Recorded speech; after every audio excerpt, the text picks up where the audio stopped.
Hello, hello diyan sa aking mga amiga ka-viewers, followers ko. Ayan, meron naman akong nakita ulit na isang klaseng bulaklak na kung saan ito ay tumubo lang sa aming likuran mga amiga niyo. Una, napakadami nito at napakagandang pagmasdan. Ayan, para siyang maliliit na mga bulaklak.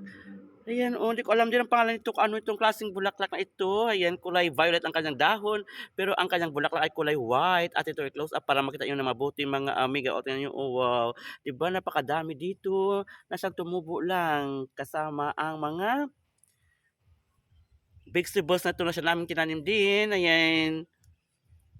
Hello, hello diyan sa aking mga viewers ko, followers ko. Ayan, enjoy watching lang habang ako ay kumukuha ng video dito sa lugar na ito sa aming likuran mga amiga. 'Di ba napakaganda ng mga bulaklak na ito na maliliit. Ayan mga tingnan nyo, oh, diba? Yan. Ang dami pa doon sa unahan. Yan mga tingnan nyo, oh, diba? Napaka-cute talaga. O, kulay white na parang maliliit na mga bulaklak. Parang mga earrings din, mga amigo. Ito ating ilagay sa ating tainga. Mga, wow, oh, diba? Napakaganda talaga. Ito pa, oh, ayan.